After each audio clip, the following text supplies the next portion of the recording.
أعوذ بالله من الشيطان الرجيم. بسم الله الرحمن الرحيم.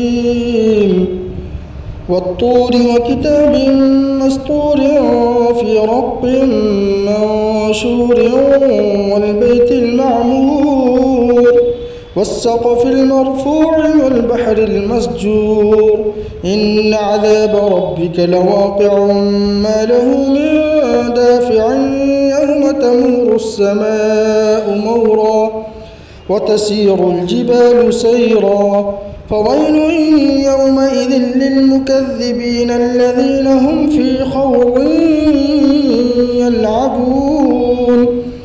يوم يدعون إلى نار جهنم دعا هذه النار التي كنتم بها تكذبون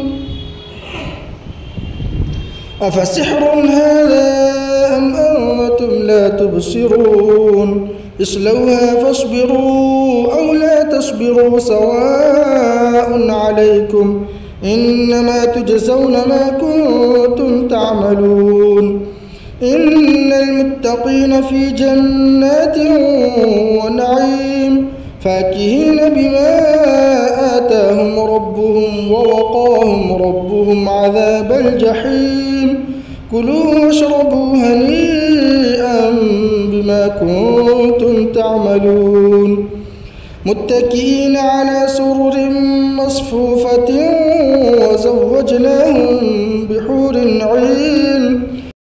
والذين آمنوا واتبعتهم ذريتهم بإيمان ألحقنا بهم ذريتهم وما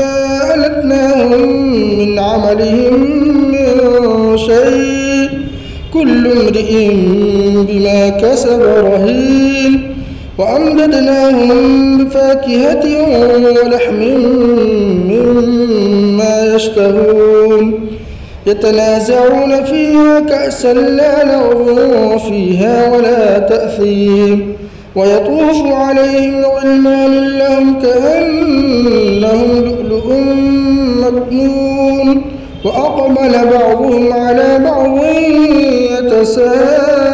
يتساءلون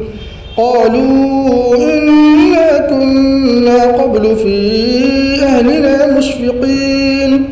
فمن الله علينا ووقانا عذاب السموم إنا كنا من قبل ندعوه إنه هو البر الرحيم فذكر فما أنت بنعمة ربك بكاهن ولا مجنون أم يقولون شاعر نتربص به ريب المنون قل تربصوا فإني معكم من المتربصين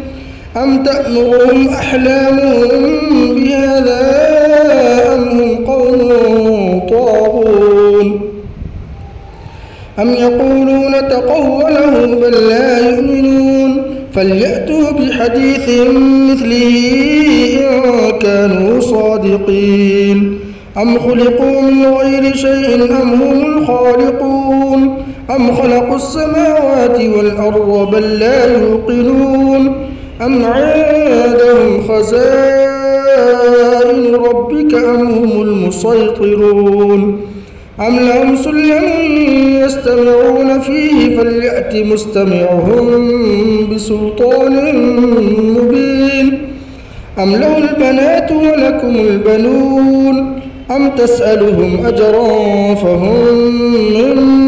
مغرم مثقلون أم عندهم الغيب فهم يكتبون أم يريدون كيدا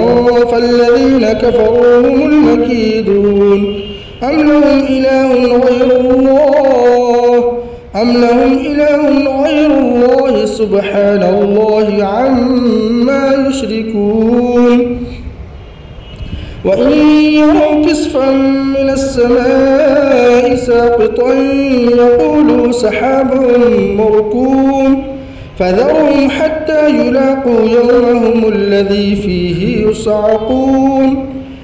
يوم لا يغني عنهم كيدهم شيئا ولا هم ينصرون وإن للذين ظلموا عذابا دون ذلك ولكن أكثرهم لا يعلمون واصبر لحكم ربك فإنك بأعيننا وسبح بحمد ربك حين تقوم ومن الليل فسبحه وإدبار النجوم.